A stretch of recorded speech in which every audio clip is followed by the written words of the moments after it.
I earned my degree online at Arizona State University. I chose to get my degree at ASU because I knew that I'd get a quality education, they were recognized for excellence, and that I would be prepared for the workforce upon graduating. To be associated with ASU, both as a student and alum, it makes me extremely proud, and having experienced the program, I know now that I'm set up for success. Learn more at asuonline.asu.edu. With so many options, why choose Arizona State University? For me, the only online option was ASU because of the quality. Their faculty was really involved with their students and care about your personal journey. The dedication to my personal development from my professors, that's been extremely valuable to me. Earn your degree from the nation's most innovative university. Online. That's a degree better. Explore more than 350 plus undergraduate, graduate, and certificate programs at asuonline.asu.edu. Welcome, deep divers. So today we're taking a plunge into something truly unique. It's a story that kind of playfully reminds us how even the best laid plans can, well, turn into Jello. Our source material for this deep dive is pretty delightful, actually. It's drawn from excerpts from the day the pool turned to Jello. Yeah. And our mission today, basically to explore how one single sort of bizarre mishap can unexpectedly lead to incredible fun and maybe even forge new traditions and, teach us some valuable lessons about embracing the unforeseen. We're talking about a community pool that just completely transforms into something, well, wildly unexpected. It really sets the stage for some delightful chaos, but also some genuine creativity. So just try and picture it for a second. A sparkling pool, ready for summer fun, suddenly shifting its state to something you could actually, believe it or not, chew. Okay, let's set the scene properly. Our story kicks off on the grand opening of Sunny Splash Pool's summer season. The whole neighborhood was apparently just buzzing with excitement. We're talking lifeguards polishing their whistles, the snack bar totally stocked with popsicles, just, the perfect summer day about to happen. Mm-hmm. Right. And this is where our catalyst comes in, Marco the raccoon. He's this self-proclaimed junior scientist extraordinaire. And as the source puts it, he figured this was the perfect time for his new super splash thickener experiment. Yeah. His idea was to make the water extra bouncy for cannonballs, Yeah. which sounds kind of fun, actually. Fun, yeah, but maybe a bit ambitious for, raccoon scientist with mystery powder. So what happened when Marco actually put his concoction in the pool? I'm picturing something dramatic. Oh, it's definitely dramatic. Maybe not quite how he planned it, though. Marco, apparently full of confidence, just pours his mystery powder into the pool and then starts stirring it with a giant pool noodle. Seriously, the results were, well, pretty immediate and striking. At first, nothing. Dead silence. But then the source describes it perfectly. Blirr, wiggle, glitter, glitter. And in less than a minute, the entire pool, it had just transformed. One giant bowl of bright red strawberry jello. Like instantly. Totally bizarre. Wow. And the scene right after that, I can almost see it. What was the immediate effect? On the kids, say, or those flamingo floaties everyone has? Must have been pandemonium. Exactly. The comical effects were immediate and pretty priceless. Yeah. You had kids sliding across this bright red surface, like penguins on ice, it says. Those flamingo floaties. Yep, totally stuck in mid-bob, just suspended there. And it mentioned some synchronized swimming squirrels. They just found themselves bouncing like trampoline acrobats. Just completely changed the rules, for how you use a pool. That's where it gets really interesting, isn't it? How fast the ordinary flips. The source even mentions the diving board, right? It does. It apparently catapulted a giggling otter into a perfect belly flop that didn't even splash. Because, well, the physics are totally different now. Normal pool stuff, just impossible. Which presented a bit of a problem for everyone there.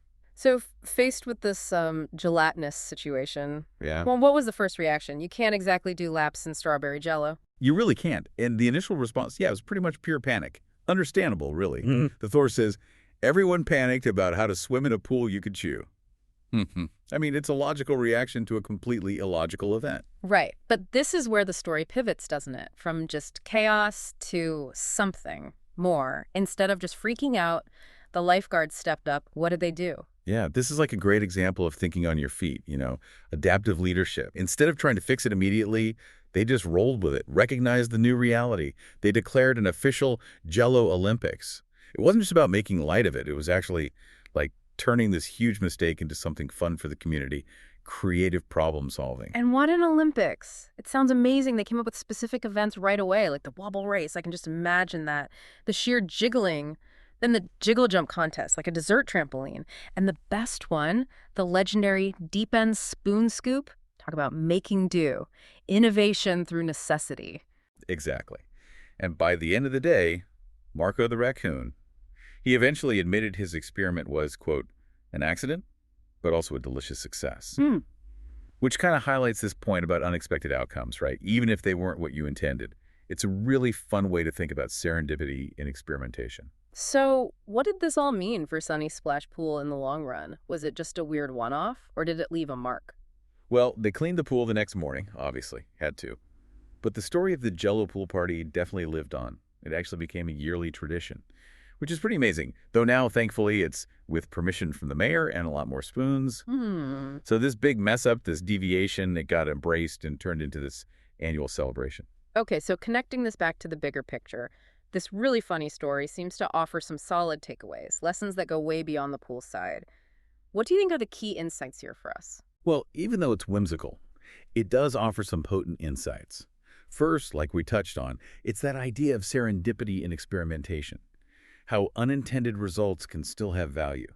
Marco got lucky with a tasty outcome, sure, but it also kind of reminds you, implicitly, about being safe when you try stuff while staying open to surprises. Second, and this is powerful, it shows adaptive leadership in a crisis. The lifeguards didn't just panic, they pivoted. They turned a blunder into a community win. It really highlights how embracing chaos can actually spark innovation, not just be a setback. And finally, it's just a beautiful example of embracing novelty or the unexpected. Sometimes the best memories don't come from sticking to the plan, right? They come from the detours, the willingness to accept a totally new situation. So whether you're Marco the raccoon trying things out or just, navigating your own daily life, the big lesson here seems pretty clear. Even when things go totally sideways, you can bounce back. Literally in this case, by finding the fun, the opportunity, the fresh angle, and the unexpected. So yeah, as you go about your day, maybe think about what moments in your own life, or even just your routines, what might be ready for a kind of Jello pool moment if you just allowed for things to change unexpectedly. That's a great thought to end on. Maybe embracing a little wobble in your plans is exactly what you need. Could lead to your next great memory, or who knows, maybe even a fun new tradition of your own. You just realized your business needed to hire someone yesterday. How can you find amazing candidates fast? Easy. Just use Indeed. Stop struggling to get your job post seen on other job sites. With Indeed sponsored jobs, your post jumps to the top of the page for your relevant candidates, so you can reach the people you want faster. According to Indeed data, sponsored jobs posted directly on Indeed have 45% more applications than non-sponsored jobs. Don't wait any longer. Speed up your hiring right now with Indeed. And listeners of this show will get a $75 sponsored job credit to get your jobs more visibility at Indeed.com/kidsandfamily. Just go to Indeed.com/kidsandfamily right now and support our show by saying you heard about Indeed on this podcast. Terms and conditions apply. Hiring? Indeed is all you need. You just realized your business needed to hire someone yesterday. How can you find amazing candidates fast? Easy. Just use Indeed. Stop struggling to get your job post seen on other job sites.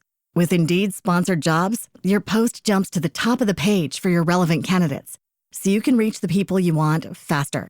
According to Indeed data, sponsored jobs posted directly on Indeed have 45% more applications than non-sponsored jobs. Don't wait any longer. Speed up your hiring right now with Indeed. And listeners of this show will get a $75 sponsored job credit to get your jobs more visibility at Indeed.com/kidsandfamily. Just go to Indeed.com/kidsandfamily right now and support our show by saying you heard about Indeed on this podcast. Terms and conditions apply. Hiring? Indeed is all you need.